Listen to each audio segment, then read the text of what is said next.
You are now listening to the Minority Trailblazer podcast. Let the story begin.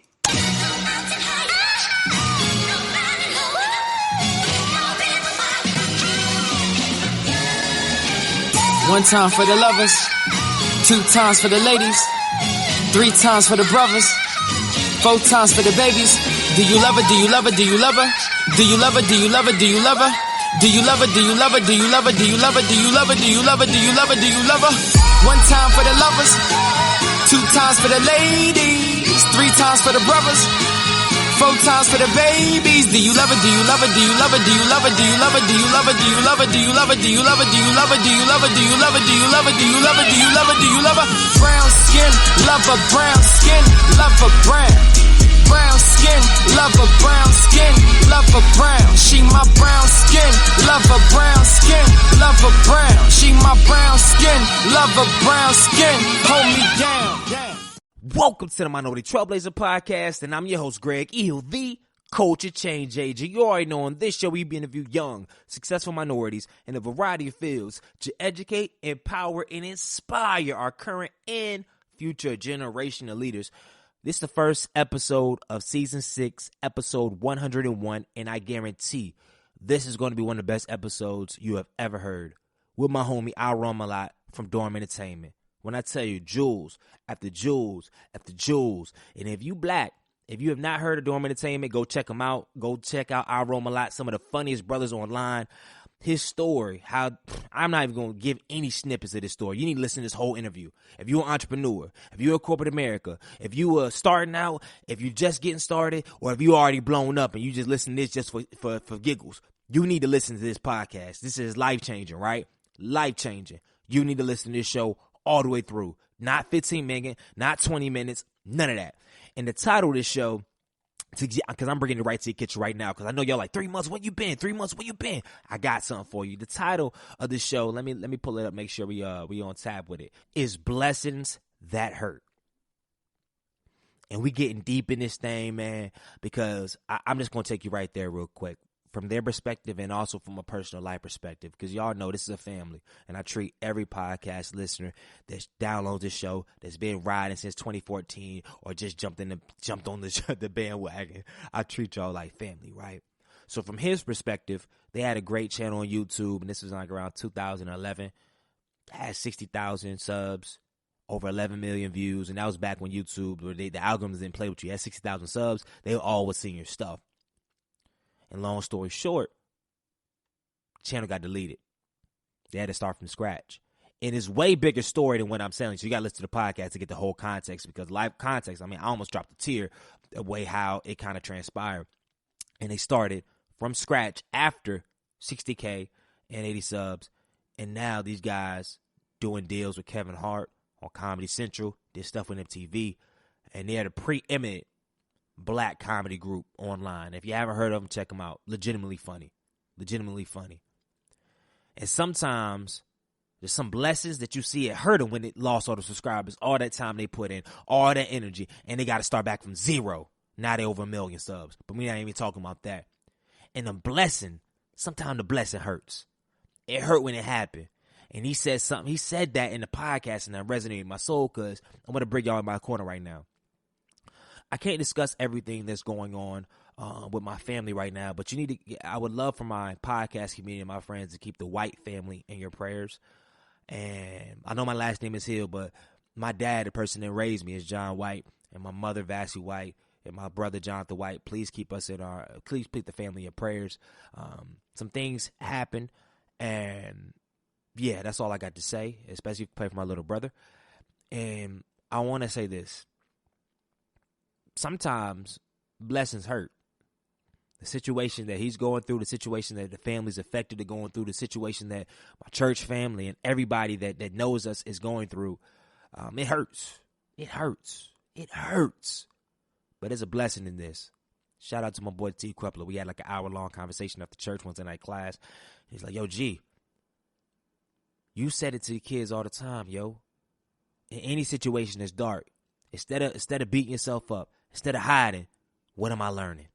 What am I learning for this situation? What am I learning from this situation? I guarantee our family, my little brother, myself, hopefully the community will be stronger from it.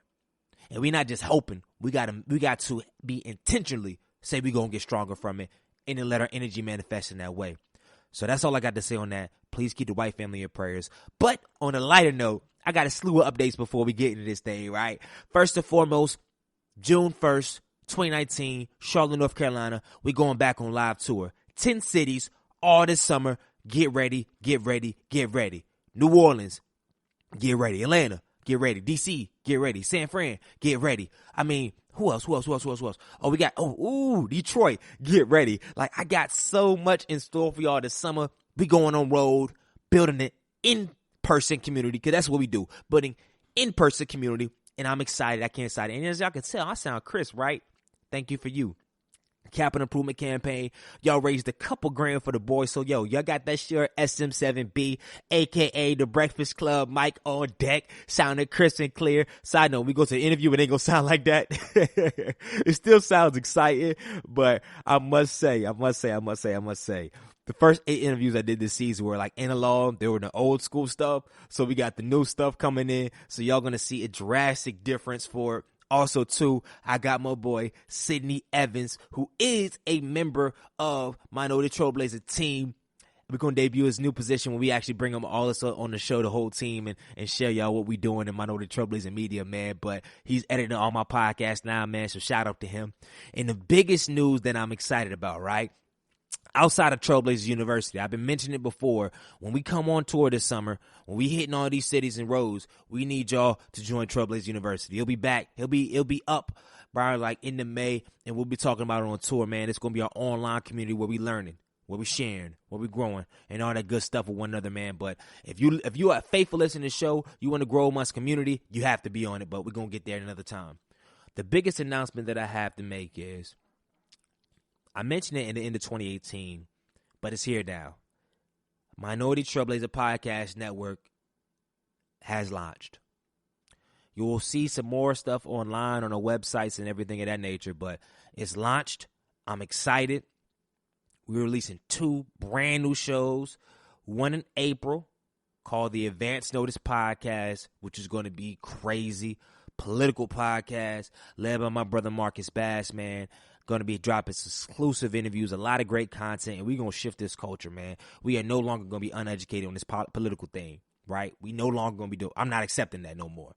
And we're not just looking at talking heads. We're looking at the practitioners, people that's really entrenched in this community, explaining it in a regular way. So I'm going to have him come on the podcast this season and talk about the show, talk about what to get excited for. So that's going to be dropping on Tuesdays.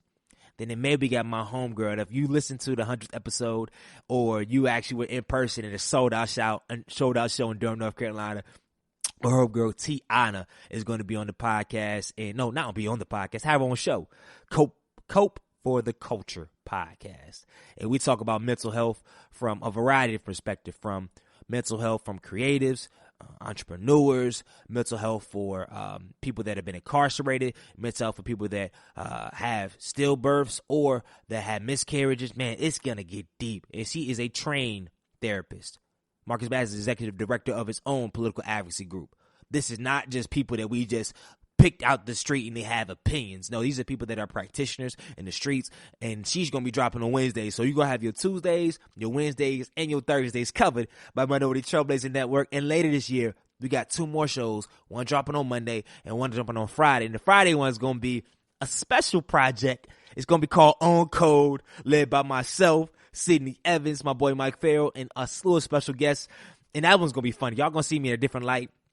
For my corporate sponsors, people that are interested in backing me on that, don't listen to that show, because we gonna be in a whole different light on that, man. It's gonna be a Friday. It's gonna be light. It's gonna be something for my fellas though, for my black men specifically. It's gonna be something for y'all, man. So y'all get excited, man.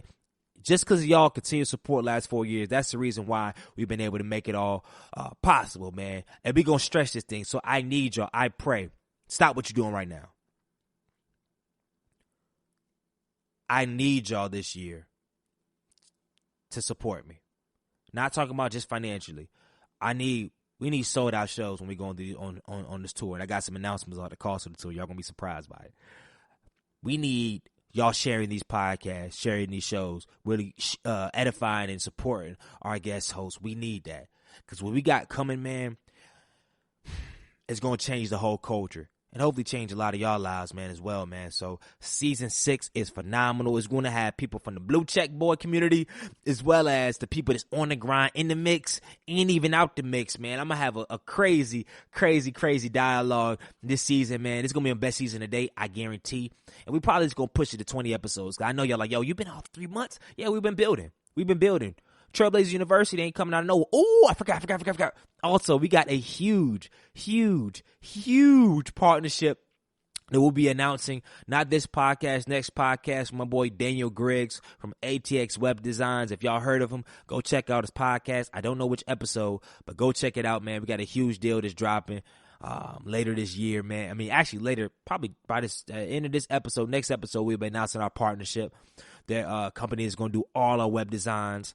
And all our graphics and everything, and that y'all gonna actually, if you're an entrepreneur, if you're a small business, you're looking for quality web design services, not just from, and no offense to the mom and pops, right?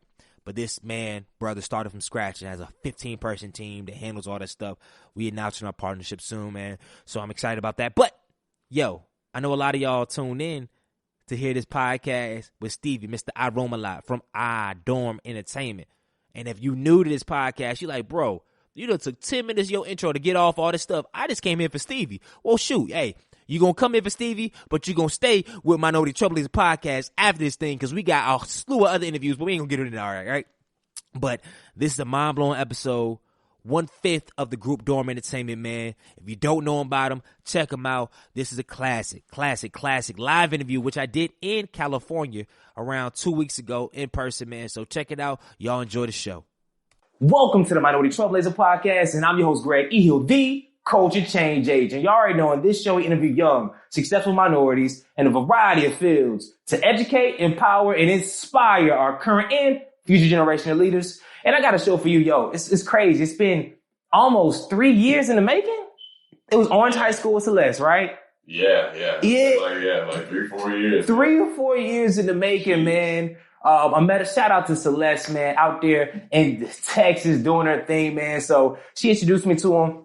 And she was like, yo, I need you to introduce this person. I mean, a lot of times, all right, cool. And I heard him speak. I was like, yo, this is a pretty dope dude. And then I went down a rabbit hole, you know, when you researching people and you seeing like, okay, researching Dormtainment. I realized hearing about them a couple years back when I was in college, North Carolina A&T, man. And it's crazy. We actually had a couple podcasts before this podcast. Like, you already told me a little bit about the story, everything else. And I was like, we need to be recording this, dog. Like, what you mean, bro? Like, some of the best conversations are off air sometimes, but you know, you can't catch it all sometimes. Yeah, man. So when I was out in California, I said I had one mission. At first, I had like meetings, sat back interviews, and I was like, nah, I do that all the time in Durham. This 2018, starting the year off on fire, but I need to kind of slow down and relax. But I said, when I'm in California, I gotta make sure I get Stevie on the podcast. Y'all may know him as I roam a lot.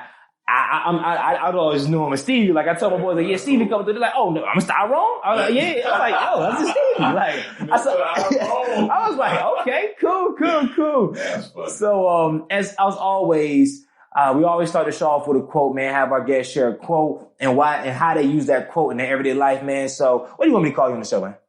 Rome is fine. Got you, man. So, Rome, man, share us a quote and then share us a story about how you apply that quote to your everyday life.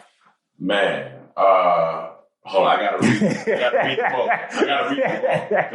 Because it's such a good quote. I gotta read it. Hold on. So I heard this quote maybe a month ago, and I was like, oh, this is the one I want. So it's called the Stonecutter quote. Okay, and it's. Look at a stonecutter hammering away at his rock, perhaps 100 times without as much as a crack showing in it. Yet at the 101st blow, it was split in two. And no, it was not the last blow that did it, but all that had gone before. And when I heard that, I said, this is my life. Like, this is everything that I'm doing as a entrepreneur, as a comedian, as a black man. It's like, everything that we do, we have to put in work. Like, we gotta work. And we keep chipping away at stuff. And then when it finally cracks, we like, it's a relief.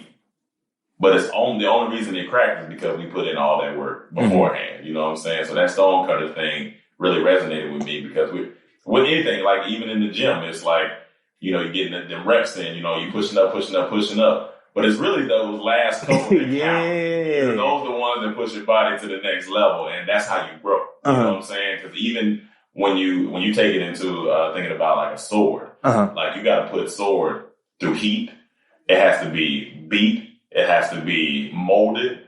And then after a while it gets rusty. Then you got to break it down again, put it through the heat again, sharpen it. And that's how we are. We are like swords. We just got to keep sharpening ourselves. So that really resonated with me. That quote. And that quote's deep also too. As a black man, it's a little different because, you know, we look at some other cultures where I mean, hard work is general everybody, but it's like certain coaches, they don't need to get to the 100th hit. Yeah. It might be 20. Like we see VC Capital, I have an idea. Yeah. Oh, here's $1 million to back this fund. And we have people that with like 10 years of experience doing something, we can't get no loan, we can't get nothing.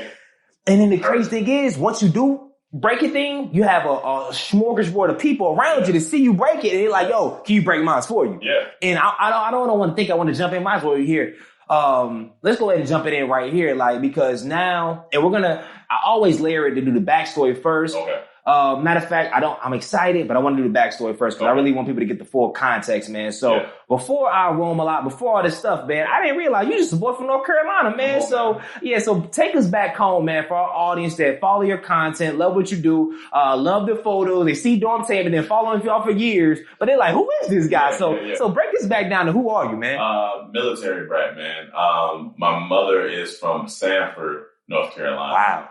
My father is from Sarasota, Florida. My mother and father met here in California, actually. And I was born in Germany.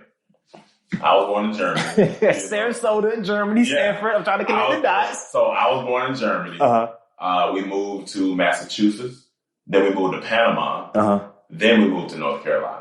At what age were you in North Carolina? Probably like 5, 6. Okay. So that's where I'm raised, like in North Carolina. So we moved to Durham first. And then we maneuvered right on over to Hillsborough. So it was in Orange County. And I went to Orange High School in Hillsborough, North Carolina, and I am a diehard Tar Heels fan. So if you will do fans, run up on me when you see me. It's not. But so that's why I'm pretty much raised in North Carolina, and that's where my roots are at, man. My grandmother's in North Carolina, my aunts and uncles, and some of my family's upstate, like Pennsylvania, and some is still in Delaware and things like that. But North Carolina is what I resonate with. So, all right, we grew up in North Carolina. Let's go straight in a middle school, high school area. What were your interests? Like, what were you into middle school, high school? What type of kid were you, man? Paint that picture. I was different.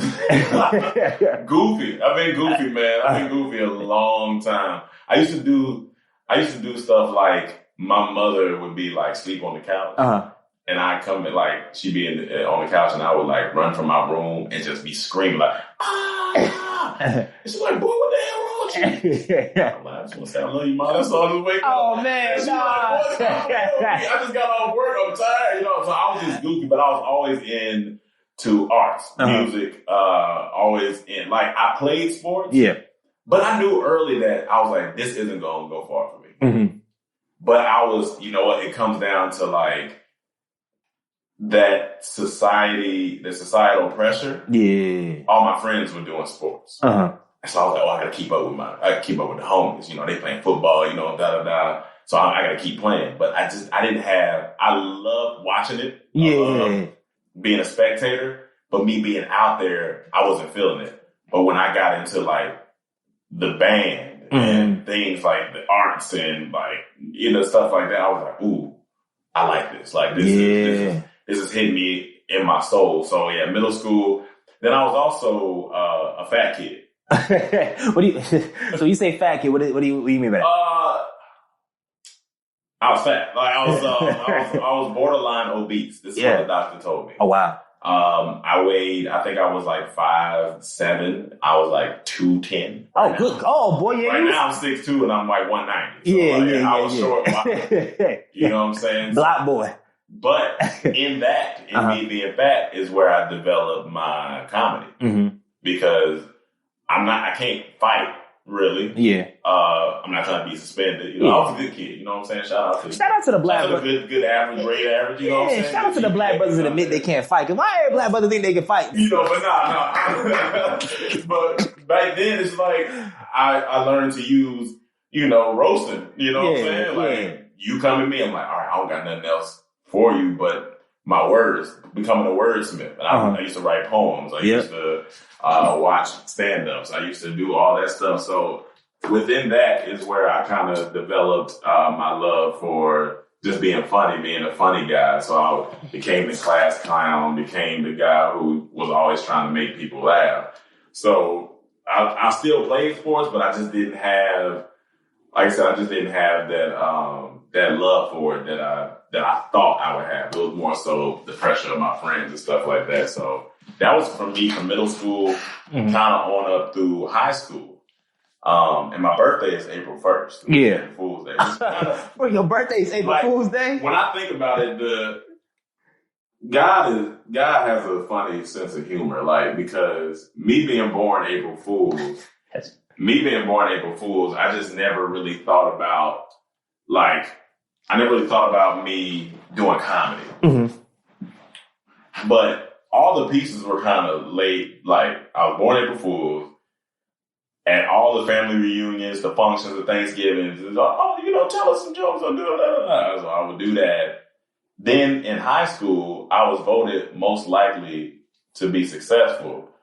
Most likely to be famous. Wow. And I was like, why they named me that? Because I was doing music and stuff in high school, but it wasn't like I was popping on the charts. But I was like, it was like God was giving me little glimpses of where I was going to go, but I just kind of didn't see it yet. You know what I'm saying? Because I hadn't discovered myself. And so, from middle school to high school was all like arts and stuff like that. And then I remember I went to Atlanta for my sister's cheerleading competition in 2002. I'll never forget, 9th grade.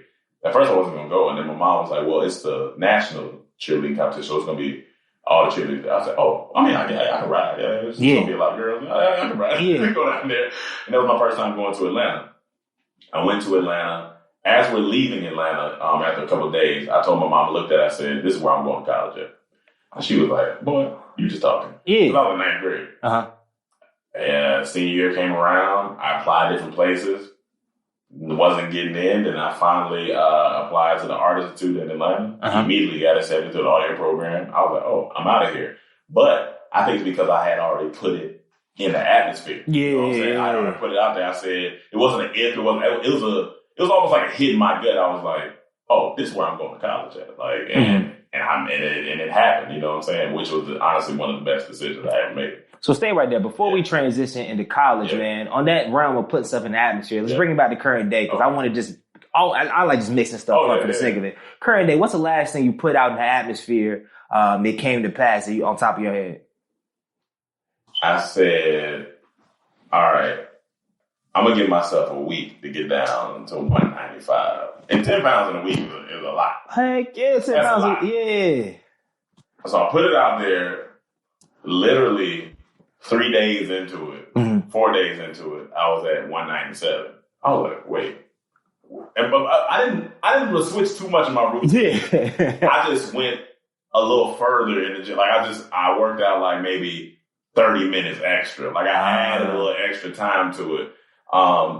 And then, so I ended up getting it in a week. But I think what comes with putting stuff in the atmosphere is putting yourself in motion. You know what I'm saying? A lot of people just say stuff and then they just sit around. I feel like that can happen, but most of the time, once you put it out, you got to move. Like you say, faith without, works is dead. So as soon as you put something out, you got to move first and then God will meet you in the middle. You know what I'm saying? And so I was like, I put it out there, then I was like, all right, what am I going to do to start this process? Like, all right, let me add an extra 10 minutes. Let me add an extra 20 minutes. And then it happened. But that's one of the last things I can. So what'd you end up having after the week, end of the week? 194, actually. Okay. Yeah. Dang. And now I'm at 190. So, yeah. I'm trying to get to 185. Oh, yeah. Smooth 185 I'm trying to get to. So. Were you ever able to dunk? You know what? I wasn't a dunker. Okay. I wasn't a dunker. I think because my feet was flat. Yeah. You gotta have a little that arch. Yeah. When I run, it be. You know, like you hear that? Little duck bill. And when I run, it's a little rough. So it's great. It's glad you take that jacket off because it's like I know LA too. LA dudes, they have like a inside cool. I watch all the interviews with stars like they have sunglasses on. It's 8 degrees. They got on leather jackets. First of all, walk us through that because you meet around a lot of cats that's in those things and you've been on the runway. Is it hot when y'all be looking so cool? But I be like, I was just telling her the other day. I said, look, I do not like. It's a certain etiquette. Like, you come in the interview, you want to look at somebody, you know what I'm saying? You got these shades on. They be having big furs on in the interview. Who am I talking to right now? Like, come on, man. Like, come on. But I do see that a lot. I'm like, y'all, they be, and then what people don't know is like, when you filming those studio lights and stuff, it's hot. Those lights and stuff is hot. So I don't know how they be doing it. I get hot quick. So I was like, I don't know how they are doing that. But like you said, I think they got some internal cooling system because it's different. It's different, man. All right, so let's jump right back into college, man. So now you said you wanted to be in the A. Boom. Now we in the A, man. You're in the institute. It's what is it? What college again? Art Institute of Atlanta. Art Institute of Atlanta, man. 2006, man. Yeah. Walk us through that journey real quick, man. So I get to what's crazy is all the guys that I know today. I met first day of college. Are you serious? The whole crew. The first day. Walk us through that, man. Like, first thing, that would make sense. Like, bro, all right, come on, man. He already scoped it into like a made for TV type thing. It's like first day. So, Cam in the group, his brother is Chaz. And Cam's best friend is Mike. They all were in Miami. Yeah. Then, Emmanuel is from DC. And then Tay, who's no longer in the group right now, but he was from Detroit. But the first day of school, I meet Cam downstairs. I was already met Emmanuel, like maybe during orientation or something like that. But then Cam comes downstairs because some guy in his class brought him to the table we were sitting at because he knew somebody else at the table. So we all clicked up there. But then this is where it got wild. We go back to our dorms. We all are 3 doors down from each other. Got kidding you now. We 3 doors down. I'm in apartment like 623. Emmanuel in like 620. Cam in like 627. It's like right in the. We was like, yo, this is weird. And then we all just kind of started hanging out from there. Then after we moved out of that apartment, the next year, that's when Chaz, Cam's brother, moved up, and then Mike moved up, and then we all just kind of started formulating a group right there. But it's just nuts how it happened the first day. So I get to college and I don't know anybody. My dad lives in Macon, Georgia, which is like an hour outside of Atlanta. But other than that, I didn't know nobody. So we all started clicking up, hanging out. Come 2009, we like, yo, we wanna do something. We gotta do something. Like, I ain't trying to work for nobody. And it's in 3 years in. So y'all got there. You accepted. You started college in 2006, correct? 2006. So in 3 years, y'all been growing each other, laughing. Laughing together, clowning, doing little stuff on Facebook, stuff like that. We was like, you know what? We want to do a nonprofit for kids. So Dormtainment actually started because we wanted to do a nonprofit for kids. Wow, I never knew that. And then nobody told us that you had to have a profit in order to start a nonprofit. So we were like, oh, that's not going. Because we ain't got that. So then we try to do club promotion because that's cool. That's the natural transition. As an entrepreneur, you're a black man. You start off nonprofit. You gotta go to the clubs first. Mind you, we had one party on July 17th, 2007. It might have been the 24th. I don't know why I just thought about that, but yeah. So right in that gap, we had one party. 6 people showed up, 5 of them was us. Good God. It was bad. Not a lot of people showed up. We were like, you know what? This probably isn't calling it. It was like, yo, we be making these funny videos on Facebook and stuff. This YouTube thing is new. Like, why don't we try putting stuff on there? So then we started trying to come up with names, and we ended up with Dormtainment. And then,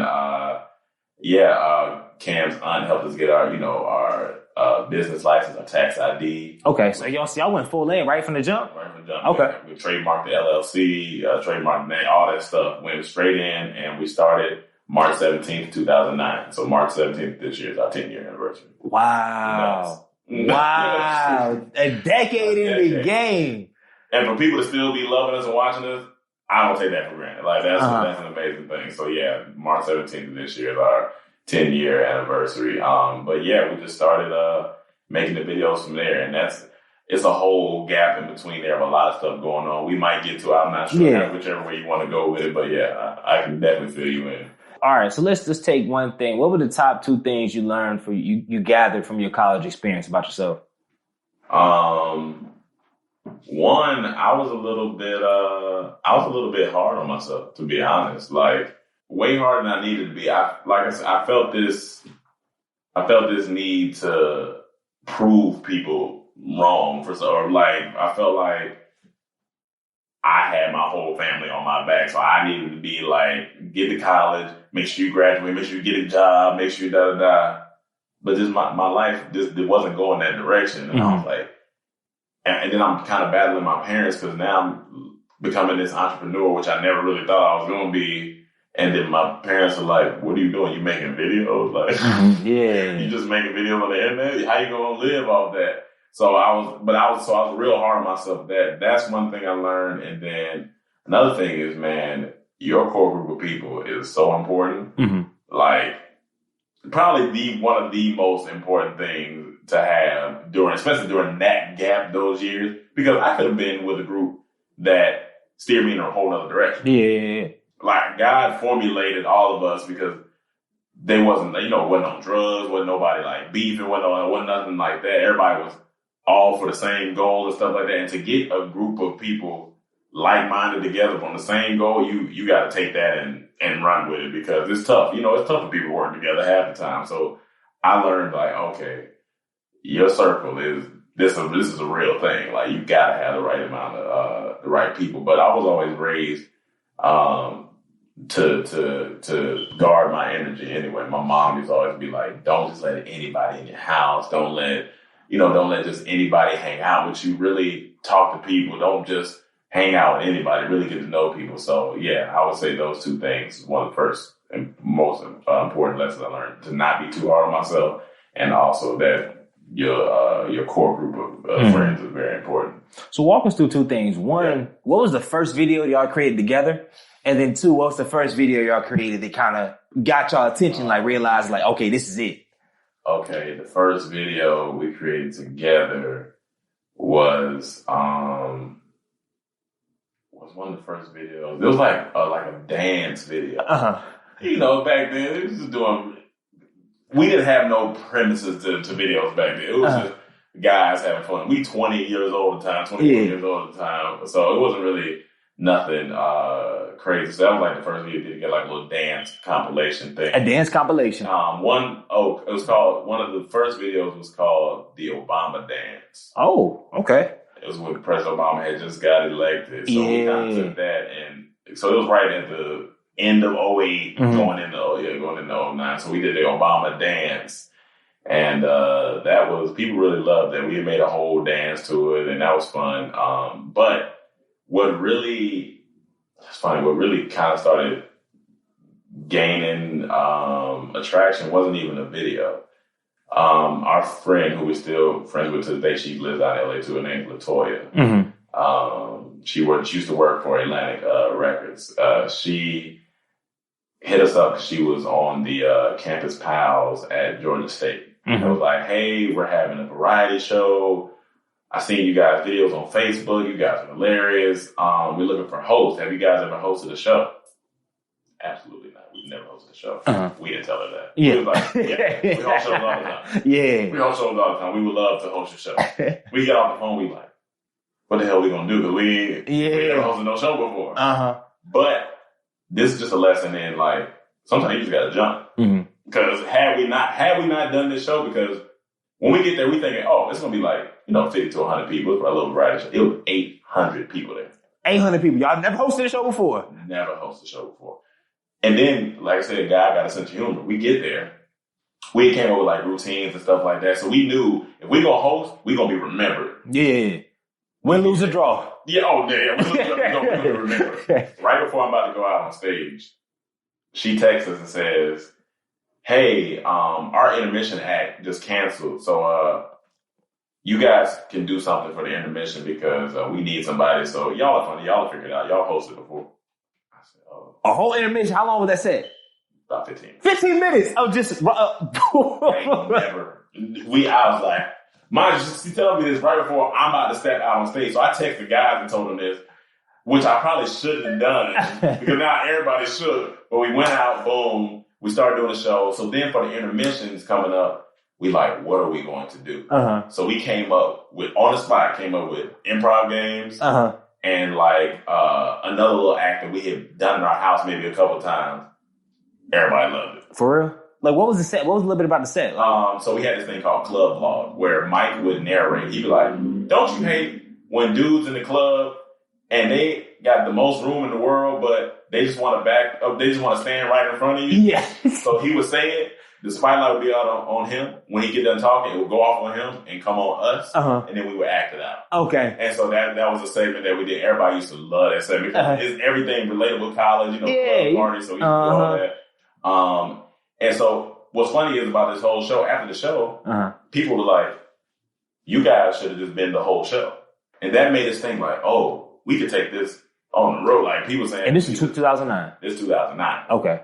We could go do this on our own. We could take this and actually do a college tour. And that's what kind of started us doing stuff on the road. But because of that show, everybody in Georgia State started to know us. And then that spilled over into AUC, Spelman, Clark, all that stuff. And then that spilled over into Atlanta. And then the video started circulating, going. And then it's like, I got to tell this story because it just makes sense. 2011, our channel got deleted. Terminated, wiped out, all the videos. So the channel that people see now with the million subscribers we started that from 0. Wow. 2 years after we had already started. When we started in 2009, by 2011 we had maybe 60,000 subscribers, maybe 11 million total channel views, 200 videos. And that is really real because that's before algorithms started getting play. That's when I was like, when people were, if you had 6,000, they were all seeing your stuff. It was like a whole different. All of our videos were starting to get to 700,000, 800,000, Oh, we was like, oh, we finna be out of here. Yeah. We finna be out of here. Mind you, we wasn't getting paid by YouTube or nothing like that. We was like, oh, y'all were getting nothing from YouTube. No, because it was still early in YouTube. We didn't even know you could get paid yet. They didn't even, I don't even think you could get paid yet. Wow. Or maybe they had just started. So this happens. And then as soon as this happens in 2011, we go to 0. We go to 0 and we're like, oh shit, what are we going to do? Mind you, this is because of, they had a thing called false flagging, which is basically like copyright stuff. You know what I'm saying? If you had certain music or certain images of people, you couldn't use that stuff. You weren't protected. YouTube, we weren't protected by anybody at YouTube or nothing like that. So we ended up putting up a video. It was a prank call to Chuck E. Cheese, which, by the way, I don't regret it because it was funny. It was funny. We called as a Jamaican man looking for our white stepdaughter, and it was so funny. It was like, your daughter, she's Caucasian? It's so funny. So anyway, that got deleted. We didn't know what we were going to do. We were like, yo. Hey, y'all, so let's take a walk us through how hard did y'all fight with YouTube to get it back? I know y'all didn't just say, you're like, all right, cool. The story gets deeper. Yeah, okay, go ahead. The story gets deeper. So we get deleted. We're like, what are we going to do? Our fans start petitioning online, get Dormtainment back, get Dormtainment back. We're like, all right, cool, this is good. A fan reaches out to us on Facebook and says, yo, my cousin works over at YouTube. She's like an intern. Maybe she could try to help get some information. We're like, oh, bet. We start going back and forth with the cousin. Like, we're almost like, she's like, oh, I can get your channel back, So then, she's like, all right, hit you guys tomorrow. So she doesn't hit us for a couple of days. So we hit her cousin. We're like, hey, we haven't spoke to your cousin a little bit. Do you know what's going on? She says, my cousin passed away. The girl who's helping us passes away. Car crash, and she was pregnant. That hit us so, we were like, we didn't even care about the channel at that point. We was like, wait, whoa, what? Then it got so deep that quick. We were like, to the point where we like, do we need to be doing this? Like, is this a sign? Because you look at it, you like, hold up, whoa, what's going on? We was like, so now our channel's gone. This life is gone too, and we still don't have no answers for nothing. We said, you know what? since she was a fan and she was helping us, let's go in. Let's just dedicate it to her and let's go all in. So we used the opportunity to rebrand ourselves, get a new logo, new website, new camera. We said, we finna go in. Every Sunday we drop a video. I don't care what it is. So we started going on a roll. Within like a month, we had 80,000 subscribers. We was rolling. We was putting up all types of videos. Then, and that led us to an agency reaching out with us, to agency that we still with to this day. They reached out to us and was like, we see you guys have like 80,000 subscribers in less than a month. How'd you do that? Of course, they didn't know we had the channel. Yeah. But that was a blessing already. So boom, now we got an agent because we had hit this person up before. Never got a response. But then they seen the comeback and they were like, oh, shoot. Then a manager reached out to us and we ended up signing with management. Then we ended up signing with a YouTube partner to start getting paid. Mm-hmm. So none of this would have happened had we not got deleted. Uh-huh. And so it was a blessing in disguise, which sometimes in blessing in disguise, they heard it first. You don't know. You like, I don't know what this is. So then so this is the video that kind of took us over the top. It was a viral video called Straight Outta Dunwoody, which was a Straight Outta Compton parody. Straight Outta Compton. We basically moved to a city in Atlanta named Dunwoody where Ryan Seacrest is from. Actually. Yeah. And it was so nice that we were like, let's rap hard about our nice neighborhood. Yeah. It went viral immediately. Fox News Atlanta picked it up.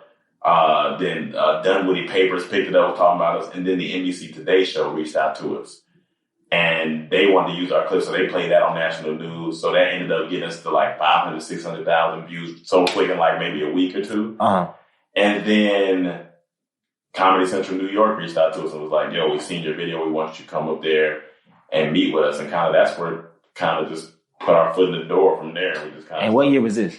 This was 2011, 2012. Yeah. Man. So before we kind of deleted channel, that's what did it. That's crazy, man. Yeah. Wow. Before we even get to kind of the rise, because the next section, of course, is the rise from 2011-ish and 2017, and then we'll kind of talk to current day. For sure. But I wanted you to share some advice and some knowledge for those that are just starting up. This doesn't just apply to creatives, right? Mm-hmm. People that are just starting their channel, whether it's a podcast, a speaking career, writing a book, a new entrepreneur, side hustle, maybe even a new corporate career, man. Yeah. 3 things, man. Like, what kept y'all motivated, like, just in general, like, during the day? Because, I mean, y'all was making videos with no money attached. Money, but we still going to work, still going to school. So, break this down. I'm not even going to put you in a box. What are the top 3 to 5 things you would share? Well, first and foremost, you gotta have a flame inside of you. Mm-hmm. I don't know if that flame comes naturally or it becomes when you find what you love, but we had a flame. Like, we could not, I'm be at work writing skits. I'm at work thinking about videos. I'm at school figuring out, like, everything is a skit. Every conversation I'm writing, I'm like, okay, what can I do? Like, also, you got to know that if it's hard, that's what you're supposed to be doing. Honestly. It was tough. Sometimes I'd be in lab class till like 9 p.m. I'm like, damn, I still got to go shoot this. I don't want to. I'm tired. But I want to because I got to get it done. So you got to have a burning desire. You got to know that if it's hard, it's meant for you to do it. You got to, honestly, you got to pray a lot. That's real. It's like whether you pray, whether you meditate, whatever that thing is that keeps you centered, you need a lot of that. Because it's some nights, man, I'm in the room, I'm like, I'm done with this. I don't feel like doing this no more. We're not getting nowhere. I'm not getting paid. I ain't got time for this. But then immediately I'll be like, nah. Because there's 2 versions of you that live in you that I don't know if people know. There's the you that is already successful, and then there's the you that is like, you're not really, it's you can do better. People are better than you. It's 2, and it's a constant battle. That's why even George Myers said the book, The Battle of the Minefield. It's a constant battle. Like, you got to get up and go to war every day. You got to get up and go to war. You just got to know that the only unsuccessful people are the ones who quit. Other than that, all your success stories sound the same. When you really break them down, when you really break the success stories down, they say one thing: I just didn't stop. Whether Morgan Freeman, 50 years old when he got his biggest role, That's 50. crazy. Like, come on, he didn't stop. Like, if you stop, it'll never happen. And I'll give this to you guys who are listening. Imagine this: you're laying in your hospital bed. You 98 years old. You wrinkly at this time. You know, a couple of breaths from now, this could be it. Do you want to say, what if? Oh, that hurts me every time I think about it. Like, it just, I would think about that. That would motivate me. Because there's no way I want to get to the end of my life and say, what if I would have kept going? Oh my God, it makes my stomach turn. It makes my stomach turn. I'm just like, oh. Because, like, what if that next day was going to change your life had you kept going? Like, that right there keeps me motivated in itself. Don't be a what if. You do not want to be a what if. Because you'll look back and be like, you mean I was only 24 hours from my life changing, but I quit 24 hours before? Because you never know. This podcast, you don't know, this could land somewhere in somebody's ears tomorrow, and they can hit you and be like, we would love to pay for your brand spot, like anything. Yeah. But had you quit today, you had some difficulty before you started. Yeah. Had you been like, man, you know what, wrong? We can't do it today. What if today was the day that, you just don't know, man. And it hurts me so bad when I see people give up. But like, it hurts me so bad. I want to see you win. So if you listening, do not be a what if. You do not want to be that. I promise you. You go to retirement homes, the number one thing they're saying is, I wish I would have. Mm-hmm. You don't want that. You don't want that. So, with that being said, like I said, before we move forward, one thing I want to ask, though, is there a specific time or moment when you think it is okay to quit? Not quit like everything, but like, cause I always want to get the two things, right? The power of the pivot is real. Yeah, talk to us about that real quick. Cause I know some people over there that they've been working on 4 years, 5 years, something ain't working. They like, I'm gonna keep going at it, but Listen, like, let me tell you guys something. Honestly, we've had deals on the table. This might have been a year ago. Multi-million-dollar deal. Mm-hmm. We was excited. It was going to be for a sketch show. We was booming, da-da-da. All our marbles in the bag. We like, here, this is what we going to do. Mm-hmm. One day we in the house, our manager called me. He says, they're shutting down their program and they have taken away the funding. So, we won't be able to do the show. Oh, sheesh. We're so confident in what we had that it didn't even really move us like we thought it would. It's just like in basketball. We went to step. Oh, defender right there. I gotta shift. You gotta know that, especially in this entrepreneur lane, and honestly in anything in life, you gotta know that you can make a plan, but like, stay on your pivot. Like, because the minute you plant, what happens when you get crossed over? You fall. You know what I'm saying? Yeah. Stay kind of lean a little bit. You got to know that it's not really always going to go as planned. You got to know that, dang, just because this didn't happen doesn't mean that it's not going to happen. Mm-hmm. It just didn't happen right now. You know what I'm saying? We've had that deal on the table. We had a deal with MTV at one point. Mm-hmm. That fell through. We've had, listen, you don't know how many no's. Is that how the entertainment industry kind of works? Where it's like you can get real excited, like, yo, we here, it's time, like, boom, we blowing up, we know everybody, we in the spots, we putting numbers out, we putting numbers on their boards. And you gotta know that it's a keep going game. Like that's just what it is. It's a keep going game. And I would say anybody who's out there and you feeling like quitting, it's okay to take a break. It's okay. It's okay because you need that sometimes. I've definitely said, you know what? I need about 2 weeks. Mm-hmm. I need to get myself right. I mean, I think even me, you had a conversation. Sometimes you need. It's like, all right, let me back up a little bit. Yeah. You're not quitting. It's more so. It's like, let me reframe some things. Which way should I go now? You need those quiet times with God. You need, all right, God, all right, I'm not sure what to do. Don't be afraid to be vulnerable. Yeah. Go to your homies. Go to somebody who you are close with. Say, look, I'm scared right now. I don't know what I'm going to do now. Get it out. But then get back to it. Like, you got to, because if you really want it, you just got to know how to pivot. Like, right when because we took a break from making videos, but we was like, all right, since we can't do videos right now, let's double up on the podcast. You know what I'm saying? Or if we can't do podcasts right now, well, let's at least,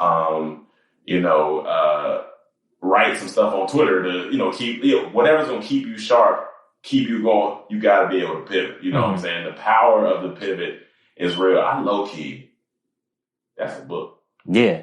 That's a book. Because it seems like y'all, especially in entertainment. Entertainment's that's all people do. You got to pivot off. Okay, you go for a role, you don't get it. Okay, what happens? You get a role, but they want you to do a different part. You always... It's like, all right. But people just think... No. Even the most talented go through... You see what Kevin Hart just went through, the Oscar stuff? Like, even the most talented people... Honestly, I remember this pastor said this to me one time, and it blew my mind. He said, a lot of people want the blessings, but they don't want... A lot of people want the blessings, but they don't want the chaos that comes with the blessings. Mm-hmm. There's always good and bad. Okay, God, I want to be a billionaire. All right, I'm going to give you that. Boom. Oh, shoot, I got a lot of taxes. Oh, man, I got a lot of responsibility. Oh, family is getting on my nerves. Like, friends now my friends don't like me because they think I'm bougie. I got so many properties that I can't keep. It's a lot you got the money, but now that's the other part of it. Yeah. You know what I'm saying? So it's the yin and the yang of life. And I think once you realize that, this isn't going to stop. This is going to happen. Once you realize that, I think you kind of lock into a smooth pace and you're like, I get it. Like now, allow yourself to grieve. Yeah. Something happens.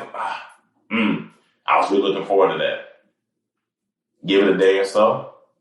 All right. Well, let's keep it going. Mm-hmm. You can't get hit and fall down and stay down. Like, take it from boxers. They get hit all the time. But if that referee goes to 10, that's it. It's a wrap. That's it. But in that time, think about it. Like, they get knocked down.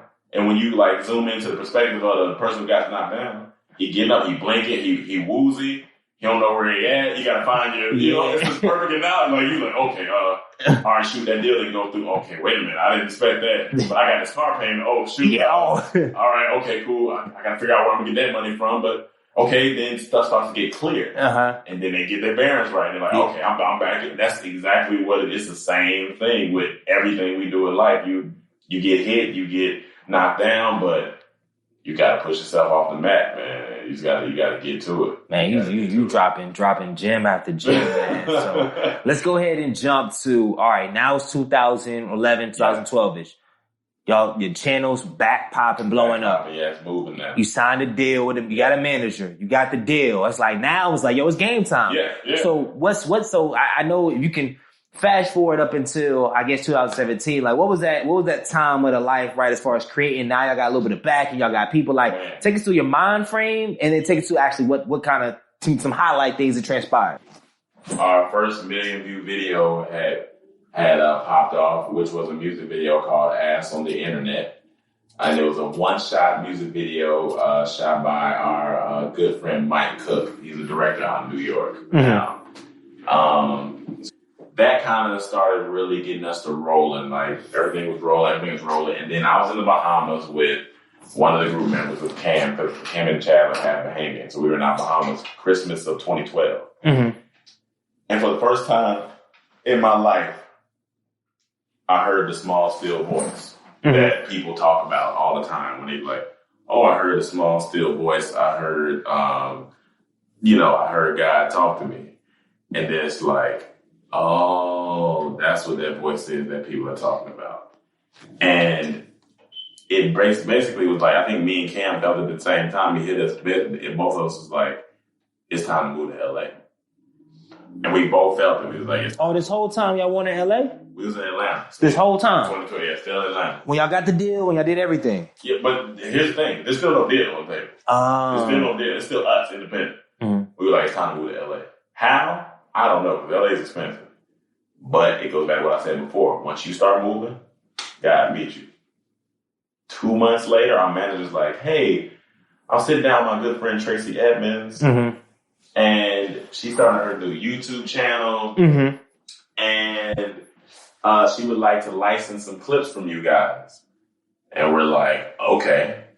And she ends up licensing some clips. And we use that money to move to LA in 2013. When you say licensing clip, what does that mean? Like, if we already had a video, she paid for it to put it on her YouTube channel. Oh, wow. She didn't buy one. She bought like 20. So how does that work? What do you mean? She paid? Because she had started a new YouTube channel called All Right TV at the time. And that's when all the celebrities, Shaq was getting his YouTube channel. Everybody was searching for content. So they couldn't just rip our videos and just take it. So she was like, well, I'll pay you guys to just use your videos on my channel. Okay. And so with that money, we were able to move. So honestly, she's the reason we were able to move out here. Tracy Evans. Wow. Shout out to Tracy. Yeah. And so, we move out here. We started going to meetings and stuff like that. Then we land our Comedy Central digital deal. That's when we did that. And what year was that? 2013. Okay. And, but we didn't, this is how crazy it works. We started talking about that deal 2013. We didn't end up shooting till May of 2014. That's how long these processes are sometimes. So in between that time, you still got to figure out how to eat, how to survive. So we still was on our YouTube grind, all this stuff that we getting paid by YouTube, but at the same time having to write this show for Comedy Central, at the same time having to deal with life, and then, so the season comes around, we end up breaking records on Comedy Central. They've never seen anything on their digital, outside of of course, Tosh. And when you say the digital platform, what do you mean by that? They had a platform called CC Studios. Yeah. And we did a series called 6 Guys, 1 Car. And basically on their YouTube and in their digital archive. Oh, so it wasn't on their national TV, but it was on the digital platforms. On digital platforms, like 1 million views on all our episodes, all this stuff was going on. Uh-huh. So we were like, oh, this is big. So that brought in a whole nother audience. And our YouTube channel started to grow. We have maybe like 500K at this point. We still growing. We still putting out viral videos. We had a lot of different viral videos. And then... Side note, when this is happening, were y'all millionaires? Yeah. No. You said, were we millionaires? Yeah, because people gotta know that. Because we're gonna get there. Because I know you're gonna talk to them about that. We was still figuring out how to. Yeah. Especially in a group. Yeah. You gotta split checks. A lot of groups. Y'all have. I mean, it's like how many? It's 5 of them. It's 5 now. Okay. At the time it was 6, so it was split 6 ways. 7, including your business, because you can't forget your business. Yeah. That's what a lot of people gotta remember. If you listen to this, don't forget your business. And when you get a check, break it down for you and your business. Yeah. Otherwise, your business will go down here. So that happened 2014. Then 2015, they wanted to do another season. Mm-hmm. So we was like, all right, after this, this needs to go TV because we killing it right now. Yeah.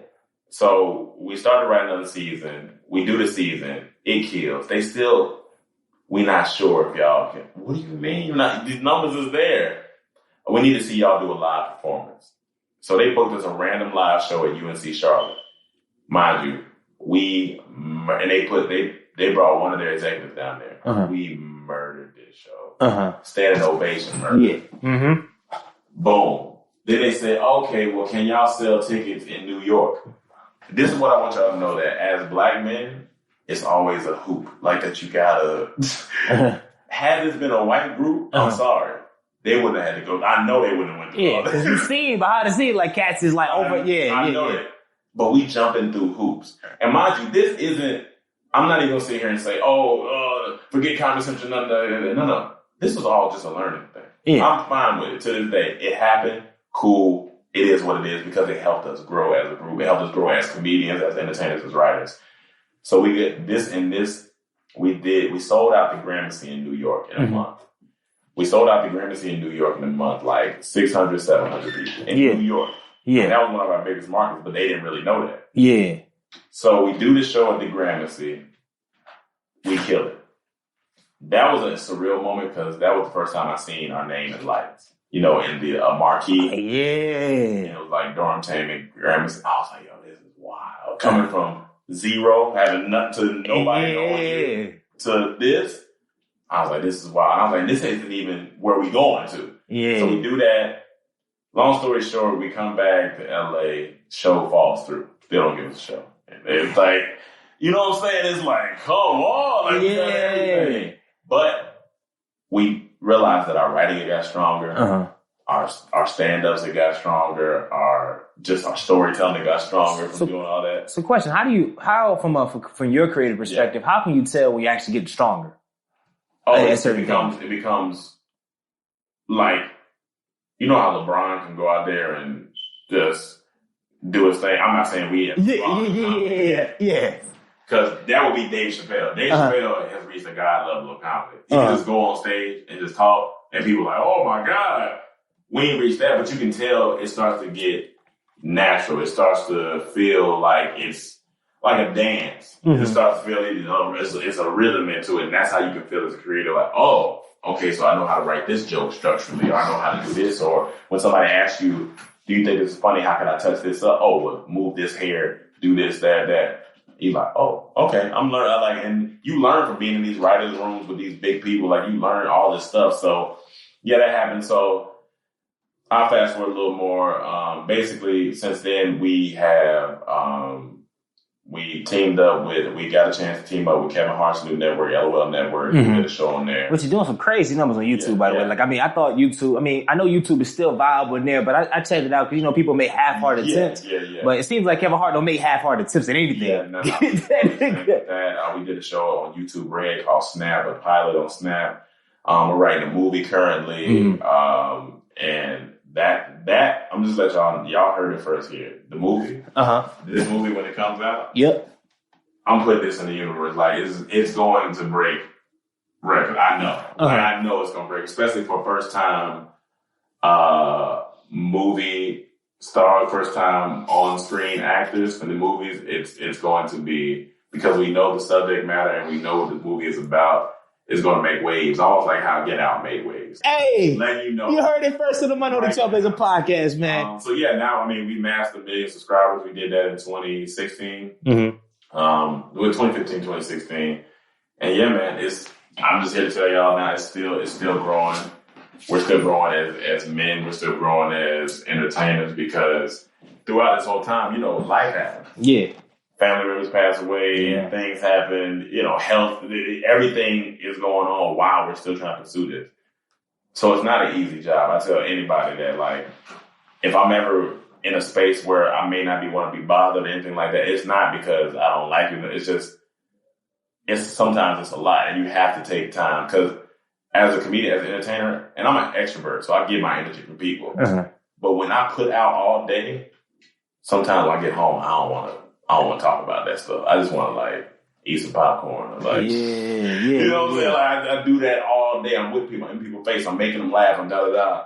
And if I don't download back into myself, I'm not going to have nothing to give. You know what I'm saying? So two things I want to add. How can people that have friends that are in these, maybe either in politics, in roles where preachers, et cetera, have friends that are in this, how can they actually give to people like yourself? Because I think that's a narrative that I think is touched on enough, that you have friends that are on maybe bigger platforms that have a lot of responsibilities, not just for themselves. And it's like, you give a lot. Yeah. So what ways, just put out there, man, what ways can people give and encourage those that you may think that, oh man, he good. I see him on IG all the time. This is, y'all give so much on a high level. Honestly, simple things like, yo, I see you. I see what you're doing. So stuff like that. I remember one of my friends called me one day and it was just like, yo, everything good out there? Everything good? It was like, okay, cool. I've been watching your work, and it was like, how are you doing? I was like, I'm doing good. They were like, no, how are you feeling? And then when they asked me that, I was like, oh, well, I'm a little tired. And they was like, hey, I understand. Look, if I can be of any help, if you just want to talk, that's cool. If you want to, I said, honestly, anything outside of work, it's fine. We can go play putt-putt golf.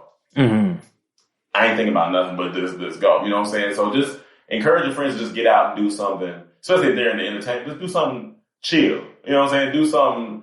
We can go to Barnes and Noble and look at random book, like just something relaxed, because when you're moving around, you're doing jokes and you're traveling and you're shaking hands and you're grabbing a lot of energy from a lot of different places. So when you get home and you're confused, you're like, wow, I feel like this. Yeah. Like I need a moment. Or when your friends say, hey guys, I'm kind of chill on going out or something like that. Don't patronize. Don't make them feel weird. Just say, okay, I get it.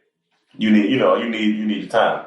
So I would say give your friends space, but also don't give them too much space to where they just lost. But just give them space and be like, hey, look, when you need me, I'm here. You know what I'm saying? That's it. Honestly, that's all it is. Because you're right. People don't talk about that enough. Like, what can you? Because sometimes you might not feel like talking. You might not feel like. And I remember I was listening to the documentary with Dr. Dre and Jimmy Iovine, and I think it was Jimmy Iovine's ex-wife. It was like, when you're dating or you're dealing with a genius or somebody in that creative field, sometimes they may not want to talk for like a day. Mm-hmm. They may just want to just be in and you have to be able to understand that, I get there. They have a lot going on up top, so they just need to relax for a little bit. Like, it's all good. Yeah. And how did you say positive and excited before y'all really started generating revenue, but you still had a lot of fan and support from everybody? Because I think, and specifically, I know a lot of podcasters out there that are generating content. They're getting a couple ad dollars, but they're like, yo, I'm about to leave the game. Like, because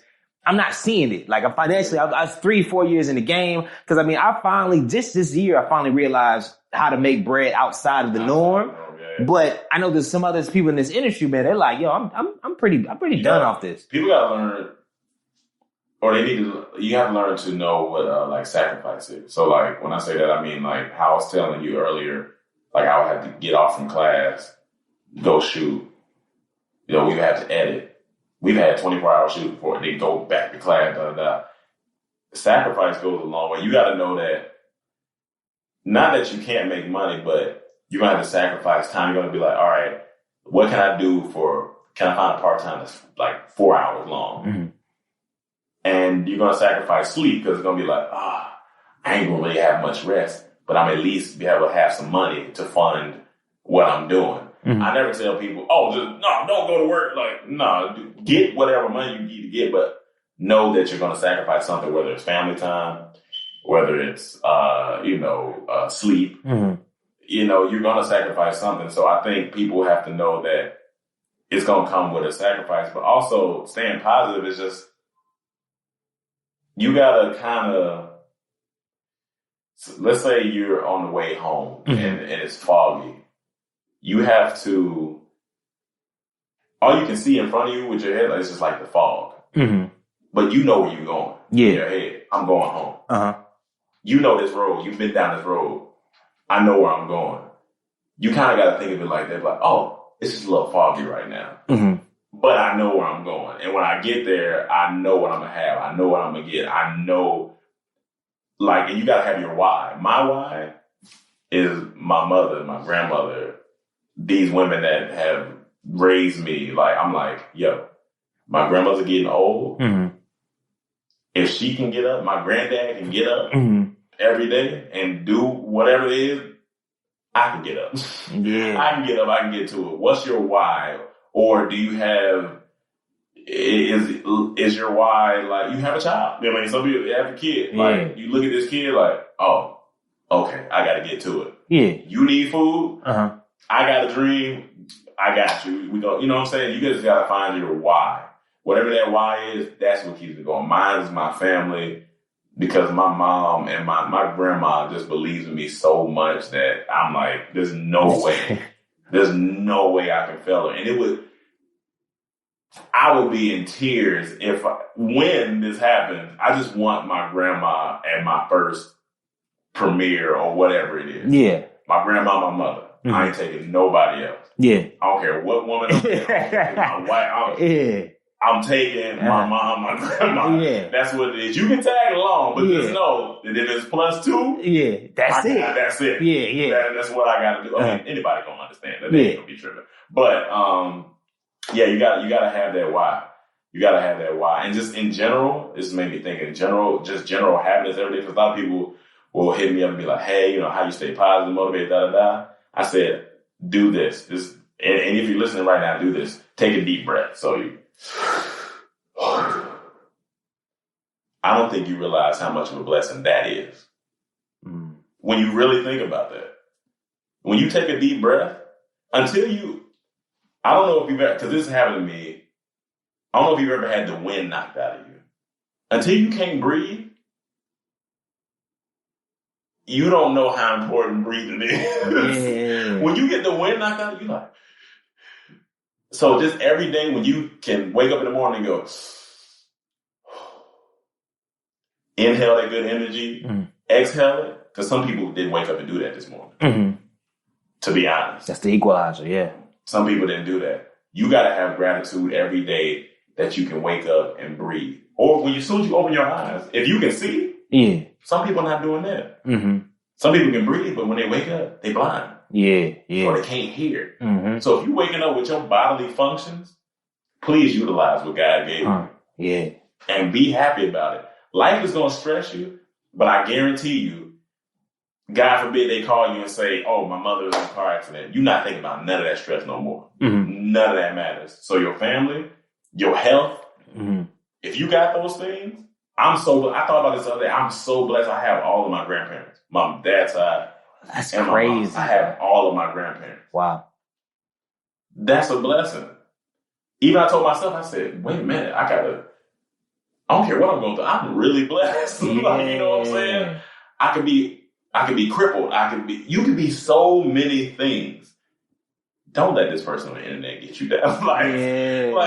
Don't leave that where it's at. You don't need none of that. If you happy, if you're in a good space, if you can take that deep breath, that's all you need. That's all you need. So before we get to the rapid fire question and get to it, I got 3 questions I wanna. The first question is kind of high level.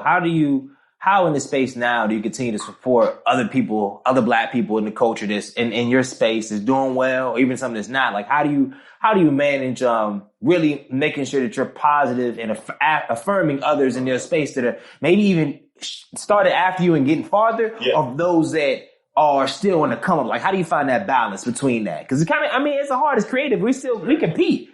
So you see, damn, bro, like my boy just blew up. Like, hold up, what's going on? She got a show, she got a deal, and you clapping, but human nature for a second will be like, what the deal? What's going on? So how do you mentally get through that and still support, especially the culture? It's different highways. That's how I look at it.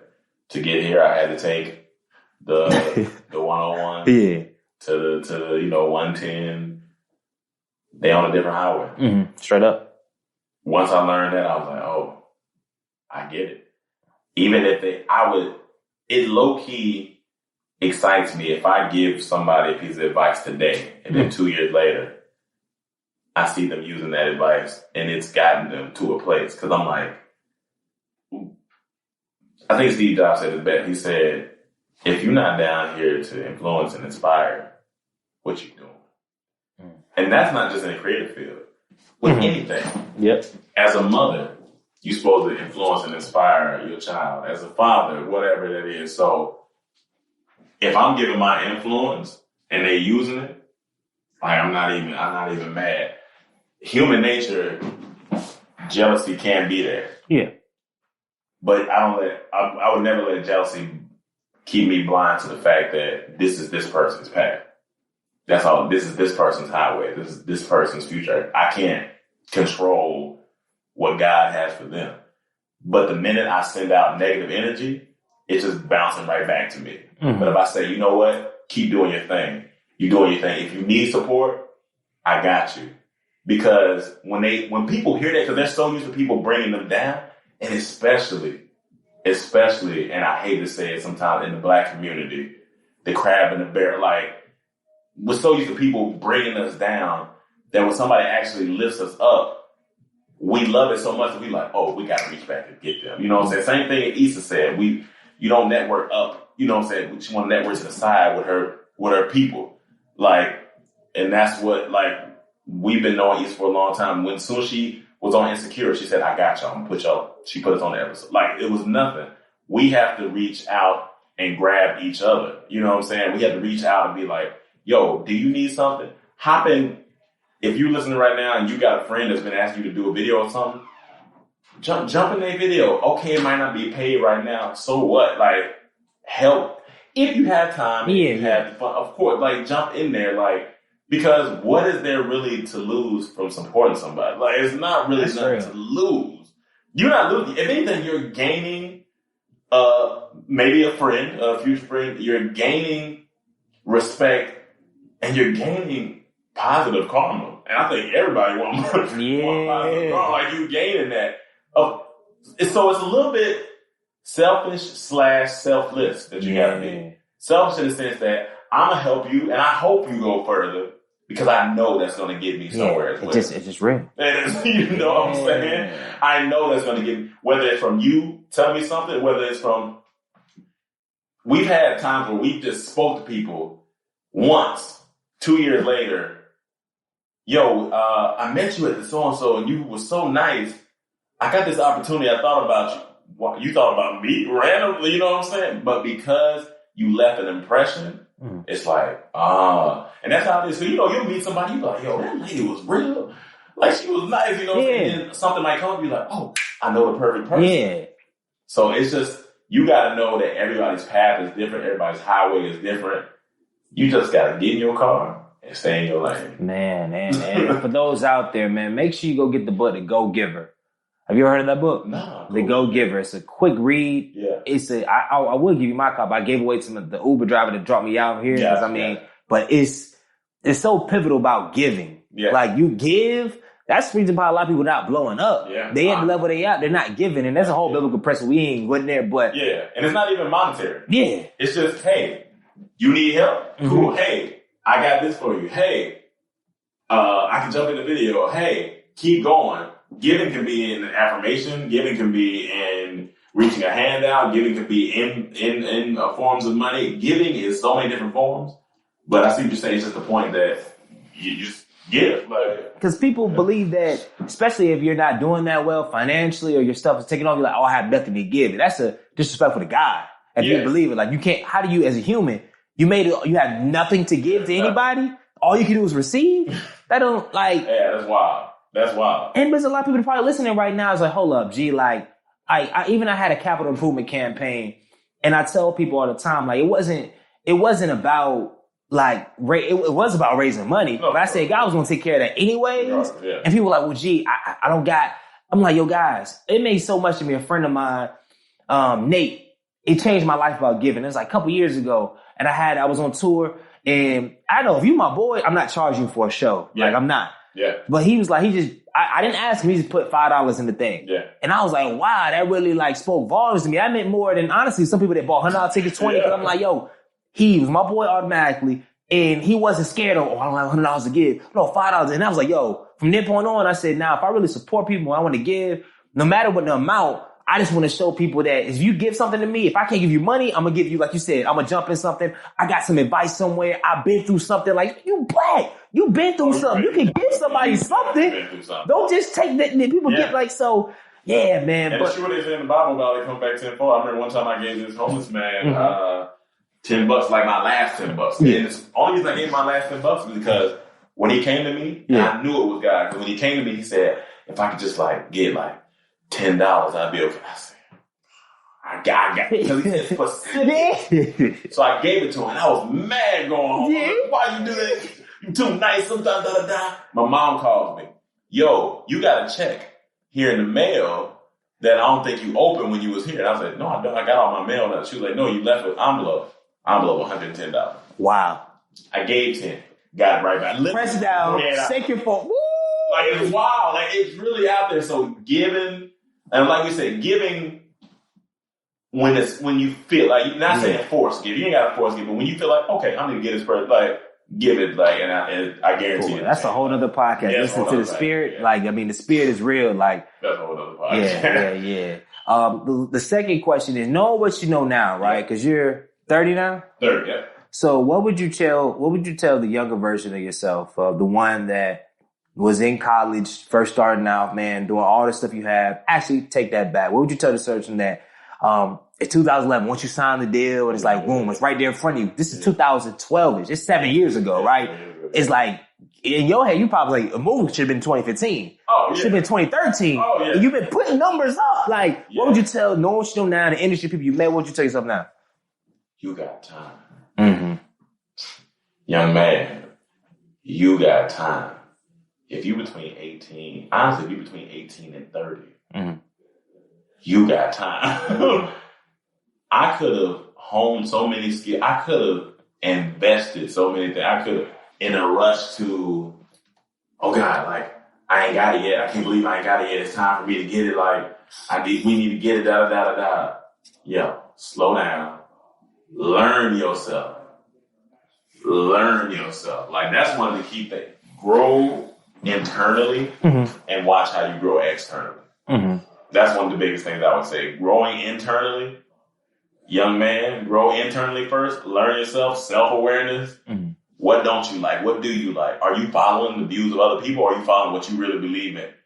That right there, I probably didn't get till maybe 2-3 years ago. Had I got it when I was a little younger, it would have been crazy. But when you got it, of course you got to go through it. But that's what I would say. You learn yourself internally, and you can grow externally for sure. And then the last question of this is, not knowing what you know now, but in 2019, man. Yeah. Actually, yeah, hit in 2019, man. What should people be expecting from you individually, and what can people be on the radar for Dormtainment that you can share publicly? For sure, for me, I'm hitting the stage more. It's a different feeling when you live in front of people. You know, way different. It's a different feeling. Especially when that's where you really shine at. That's where you really shine at, and I'm growing in my craft. I'm not gonna say I'm the best at being a stand up or anything like that, but I want to keep growing in my craft. So more of that, more writing, music, some music coming. And then as far as the group goes, the movie for sure. That is it coming out in 2019? Mind you, no, we're trying to sell it this year. Okay. And it could still come out this year. But we selling it this year. We are selling it this year. Uh-huh. We've been working on this idea 5 years. Wow. It's just now getting to a place. Like, that's how long it takes some time to craft something that you really love. But so definitely movie. We start, I guess I'll give you guys the exclusive 3/17/19 is our 10-year, and y'all can get some more skips from us, you know what I'm saying, for the 10-year anniversary. So I know the fans will be excited about that. And just more growth, man. We realized that we weren't putting enough in growing our home base. And that's very important because we got so caught up in doing outside things. It's like, and we were like, oh, we forgot a little bit about the home base. Not crazy forgot, but just like, you know what? Let's take that same energy we was putting everywhere else, throw it back in the home base. So that's what. Because they're gonna travel with you, just like the home. They're gonna travel with you, and then that's kind of like what Kevin Hart did. Like you put a ground some people that like, boom, they like y'all. It doesn't matter what network y'all go to, y'all always had leverage. But then you sell to them, and they get you. Then they got the leverage, and now all of a sudden they throwing numbers out. You got to be like, yes sir, yes, sir. No sir. You're like, hold on, now everywhere we go, we bring it. We got home. 2019 is the year of the home base. We slide home. So like that's what we're doing. I'm excited about it. All right, rapid fire round. I got 5 rapid fire questions, and hopefully I get 5 rapid fire answers, man. You ready to rock? Let's do it. All right, what's the best piece of advice that you have never received? Quit. That's real. I've never received it. What's your favorite book or movie? Book. One of my favorites is The Four Agreements. Yeah, I remember you put me on. I read that. Paul, not Paul. Rich. I'm getting my office mixed up. Yeah. Four Agreements. Movie. One of my favorites. Superbad. Yeah, Superbad. What's the funniest experience you had with somebody may deem a celebrity now? Like, what's the most funny experience you can share? Oh man, celebrity. Chameleon. Chameleon.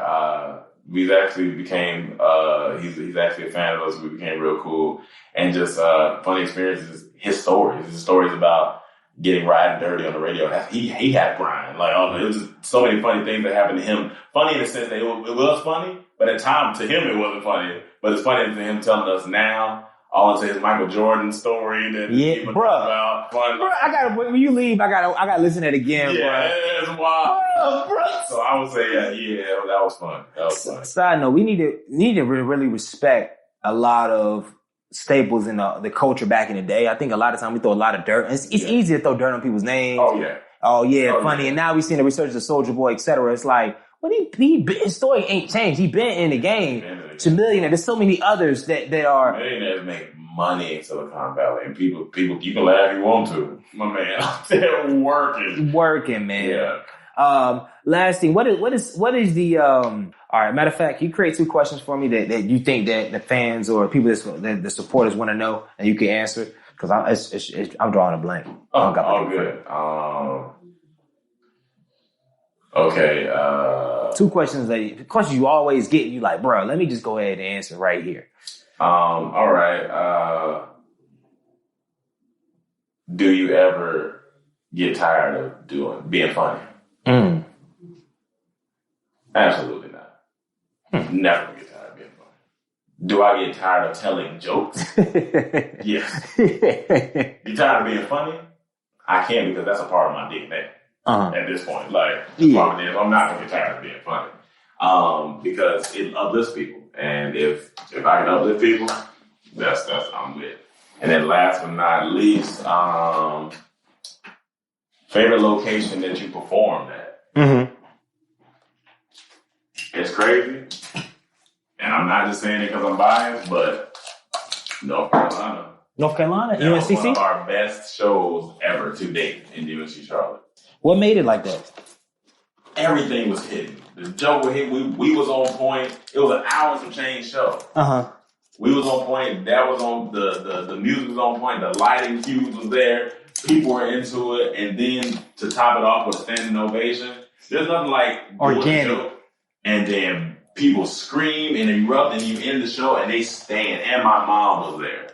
Oh, wow. So it was one of the first shows that my mom seen, like, oh, shoot, this is real. My son's really they on it. This is out here. So that's probably my favorite. So shout out to North Carolina. Was Charlotte 704? Shout out to Charlotte, North Carolina, man. North Carolina's forever the home. So yeah, that was probably the best show we had for sure. All right, so that's the end of rapid fire round, man. Every single person we have on the show, we call a culture change agent in their own right. I don't think every person that's listening is changing the culture. Like, everybody's changing the world. It sounds deep when you were a kid, like, change the world, you have to think, oh, I got to be a president, I got to this. Like, no, like, every single action, emotion we do changes lives of someone around us. I never thought about it. Wow. Yeah. It's like every single thing, like, I wake up and shoot, like, it's just, we can't even go there. But if you could change one thing about the culture, most specifically African American culture, what would you change and why? The support system, man. I think that's a real big thing. We do support each other a lot, for sure, but there's like a black hole of not supporting that I see on social media a lot of times that I witness, and I'm just like, if we could figure out how to just chain each other together. That's a bad analogy when I think about black people. But y'all know what I mean. Yeah. When we link up, we can link up just in a better way. I would do that. And then maybe outside of that, I would say another way to change the culture is just investing more in ourselves. I think just investing more in ourselves, whether it's money or just time with more black people, just talk black men together, like getting together, like how many of you are here together, getting a group of black men together, your friends, and talk about stuff outside of girls and having fun. Yo, what are you most vulnerable about? About, you know what I'm saying? Like, I think that'll black men start to kind of, because think about it, some black men that, maybe their dads left and they didn't have, and then they hold this anger and rage and until they either release it in a bad way or, but if we can get together and start talking to each other about more than just having fun and social media and just talk about like, hey, how do you feel? How do you feel as a black man? Have you felt angry in the past week? Like, I think we could like really to shift some things for sure. Man, I think you hit it on the head, man. And as we always end, I missed this, but that's a good way to conclude the whole episode, man. If you had to link about your life, and I know you've hit a lot of challenges, obstacles. What was your this is what you're in. This is what we ended on. What was your greatest learning moment? So you could share kind of the obstacle and then what you learned from it. And you actually shared a lot already. Yeah. But just from all your experiences thus far, what is the one thing that you want to leave our audience with as far as learning moments? Slow down. I was involved in a car accident when I was 16. Mm-hmm. And it was in that moment that I realized being fast is never doing everything with speed isn't always the best. We take every day and we think, oh, I gotta get this done, I gotta do this. But just in that same way I was speeding to get where I needed to go, that speed almost took my life. And that goes to everything. Like when you're doing too much and your health starts to deteriorate because you're not paying attention. When you speeding around and, oh shoot, my little kid, you were just 2, now you 4. What did I miss? When your homies is looking at you like, bro, I ain't seen you in like a year and a half. You don't need to talk to us no more. I know, I be on my grind. I get you on your grind, but like you so speedy that you're not stopping to look like like I said earlier, taking that breath every day and saying, oh man, I'm here. Okay, another day. I ain't gotta rush it. Get things done. I'll put it this way. This is the best way I can put it. Have intention with your life. Have intention. A lot of times we just move. Have intention. When the Super Bowl's coming up, when Brady dropped back, he got intent. Like, all right, I want to go to this person. If something steps in the way, I know where I'm gonna go. Like I know that, you know what I'm saying? Because he calculated. Not saying every move you gotta make calculated, but I guarantee you, if you have more intention in your life, you'll see it grow for sure. For sure. Well, shoot, man. Hey, this is a classic episode for season. I don't know if it's gonna go out Back History Month or just season 6. We don't know. Whatever works, man. But how can people find out more about you? Find out more Dormtainment, people that are unaware of what y'all doing. Like, where can people find all the information online, man? It's at Dormtainment everything. DORMTAINMENT at Dormtainment everything. Instagram, Twitter, YouTube, all that. Me personally, I am at I Roam a Lot, ROME a lot. I Roam a Lot. Check me out, man. That's where I'm gonna be on everything: Twitter, Instagram, Snapchat. It says Rome Green Jr. Yeah, you'll see. You'll go back and listen to this in about a year and be like, "Oh, he wasn't playing." Oh yeah, we break. We're gonna do the episode. No, yeah, next February 1st, Black History. That'd be cool. Let's do it. I'm bringing it next time, and not no more dolo trips to California. We're bringing the team, bringing the whole team. We go ahead, get the 3 camera boys set up, and literally shoot. I know I wanted to do a live show this time, but I felt like I was rushing. Like just because I can do a lot of stuff. You took time to slow down. Because you had intention. Yeah, because I was like, it sounds good, but I said I did not come to California to keep doing what I was doing in Durham. Yeah, for sure. Like just relax. Get it for the summer. Because I want to do everything now. Kind of like your boys, you deleted it, and you want to come back 10 times harder with more video, better equipment, better stuff. It's okay because, like I said, even people don't see.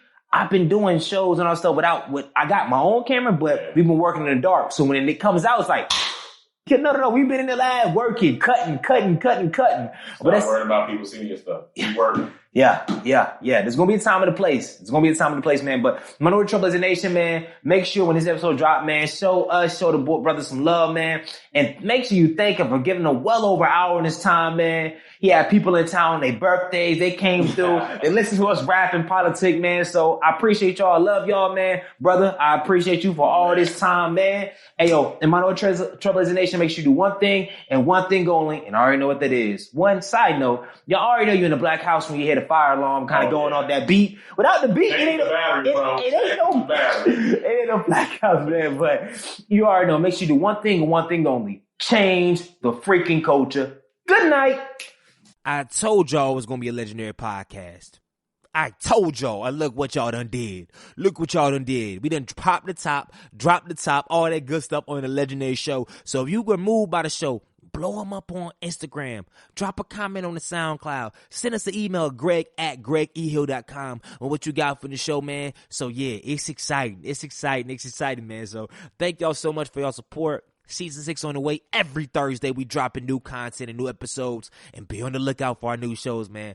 I love y'all. Minority Trailblazer Nation, stand up. And remember, I already said it, but I'm going to say it again. To do one thing for you, and we ain't never change. Change the freaking culture.